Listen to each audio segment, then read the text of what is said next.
You know, there's something rather curious about the whole business of what we call spiritual awakening. People come to me and they say, Alan, what is it that these awakened people see? What do they know that I don't know? And I have to laugh, because the question itself reveals the very predicament we're in. You see, the spiritually awake person doesn't see something that isn't there. They don't have access to some special realm that's hidden from ordinary mortals. No, no, no. What they see is what's right in front of everyone's nose. Only they see it without the filtering, without the commentary, without the constant chattering interference of what we call the ego. Let me put it to you this way. Imagine you're looking at a tree. Now, most of us don't really look at the tree at all. We look at the word tree. We look at our concept of treeness. We think, oh yes, that's a tree. I know what trees are. Maple, oak, useful for lumber, nice for shade, produces oxygen. And we've completely missed the tree. We've substituted the menu for the meal, the map for the territory. The awake person looks at that same tree and sees it directly, without the verbal interference.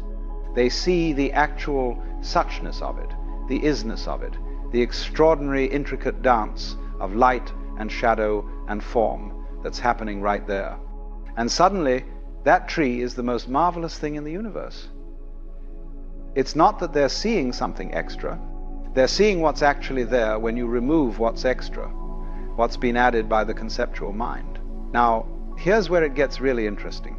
Most people are walking around in a kind of trance. They're hypnotized by words, by concepts, by their own thoughts. They think that their thoughts about reality are reality. It's as if someone spent their entire life looking at photographs of the ocean and thought they knew what the ocean was. Then one day, they go to the beach, and they wade in, and the waves crash over them, and they say, good God, this is nothing like the photographs. That's what awakening is like. It's the difference between the photograph and the actual experience. And the curious thing is, everyone has had moments of this. Everyone has had those experiences where suddenly the world becomes vivid and alive and immediate. Perhaps you've had it in moments of great danger, or great beauty, or great love. Suddenly, the thinking stops, and there's just this extraordinary presence of reality. Children have this naturally. Watch a child discovering a puddle or a butterfly, or their own hands. They are completely absorbed, completely present. They haven't yet learned to substitute concepts for experience. But then we educate them. We civilize them. We teach them to live in their heads, to live in the past and the future, to live anywhere except here and now. And gradually, that direct seeing fades away. And they join the rest of us in this collective trance. The spiritually awake person has somehow broken this trance.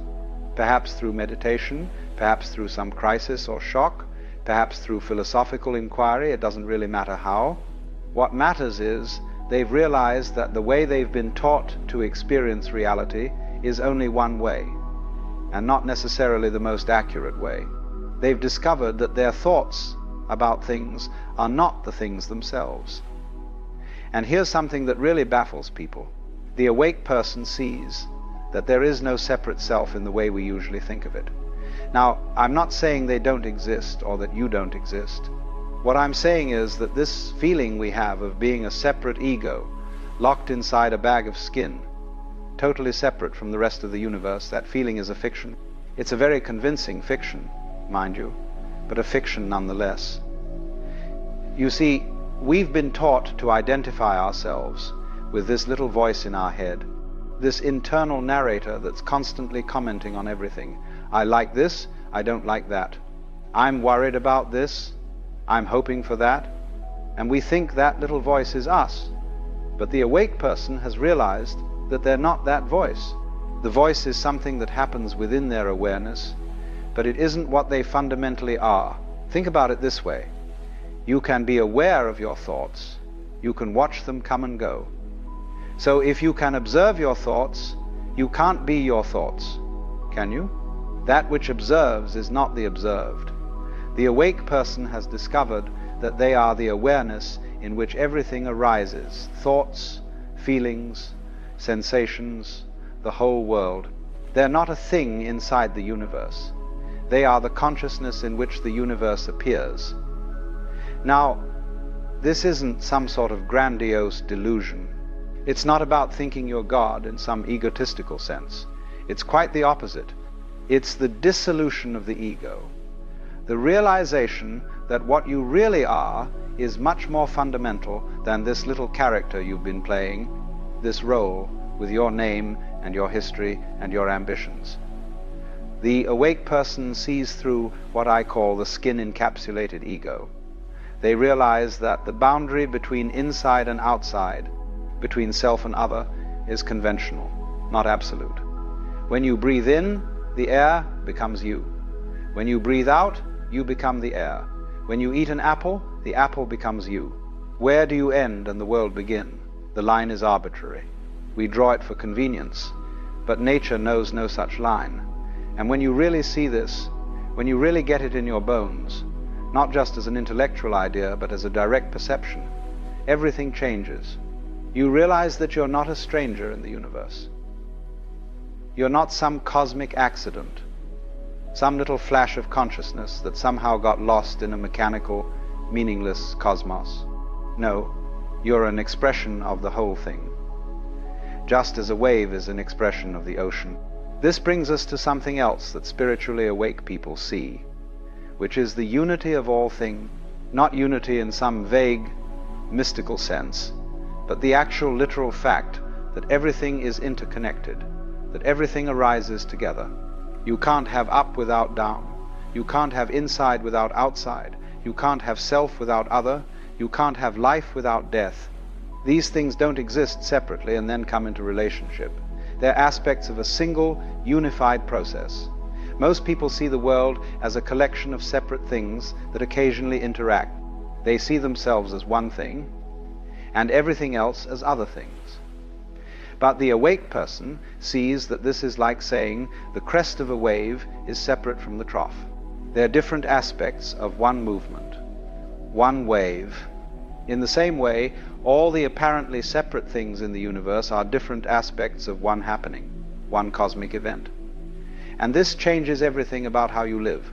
When you see that you're not separate from the world, you can't help but treat it differently. Harming others becomes like cutting off your own hand. It's obviously against your interest because they're not really other in the way you thought. This isn't morality imposed from outside. It's simply intelligent self-interest, once you understand what yourself actually is.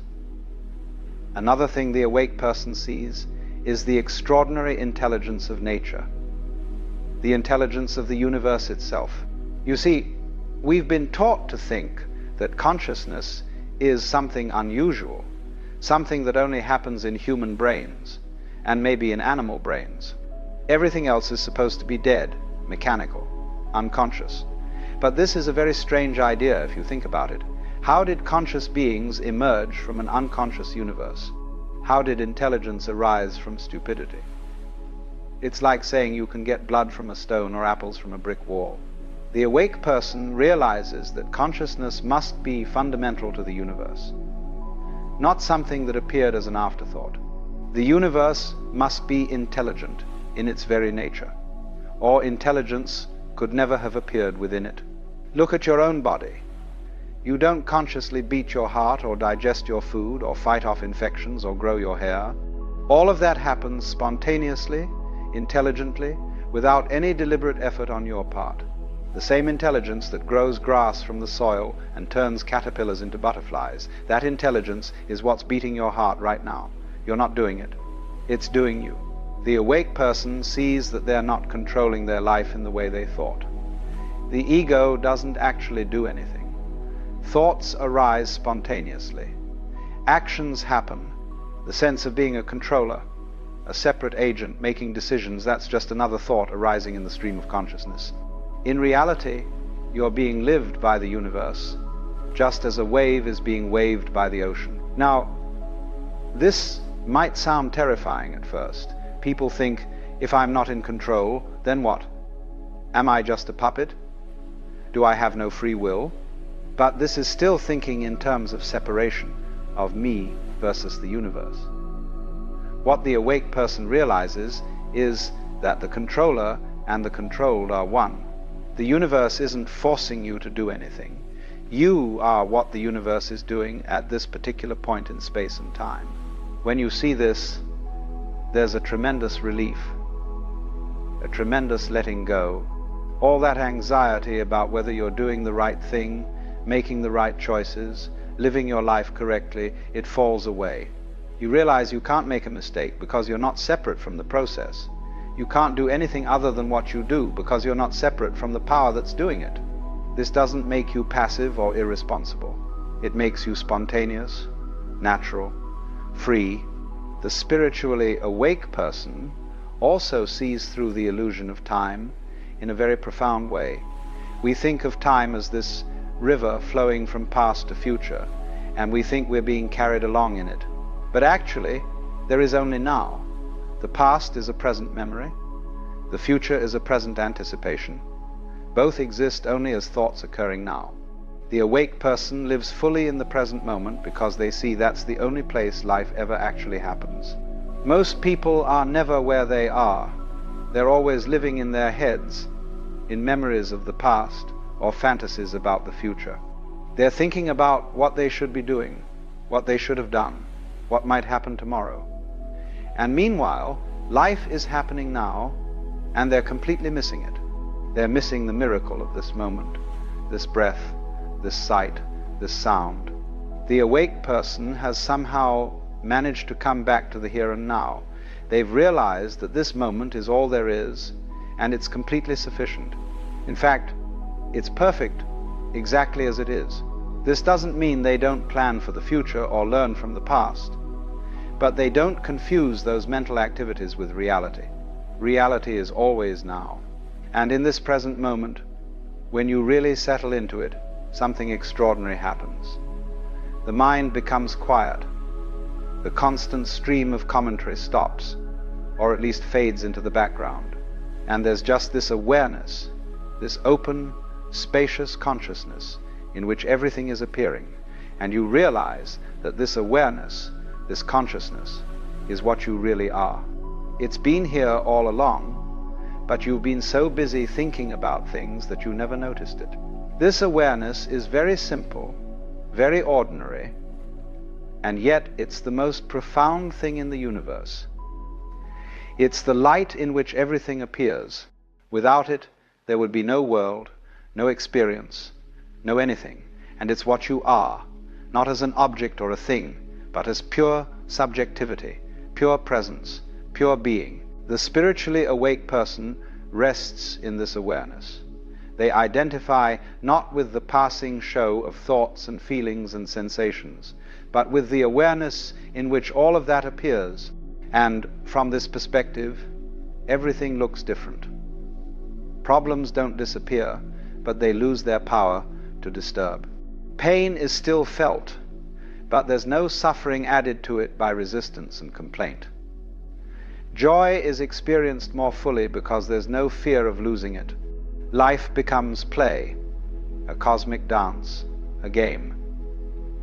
Not in the sense of not taking it seriously, but in the sense of not taking yourself too seriously. You realize you're playing a role, a character, but you're not limited to that role. You can be in the world fully, engaging completely, and yet not be of it, not be trapped by it. This is what the spiritually awake person sees. They see reality directly, without the filter of concepts. They see the unity of all things. They see that consciousness is fundamental. They see that there is no separate self. They see that all there is now. And they see that what they really are is the awareness in which all of this appears. And the beautiful, frustrating, wonderful thing is that I can tell you all of this, but it won't help you one bit unless you see it for yourself. These are just more words, more concepts, more items on the menu. The real feast is available right now, in this very moment, if you would only stop reading the menu and start eating. Look at what's actually here. Listen to what's actually sounding. Feel what's actually present. And in that direct contact with reality, you may discover what the spiritually awake already know, that you are that reality, looking at itself through these particular eyes.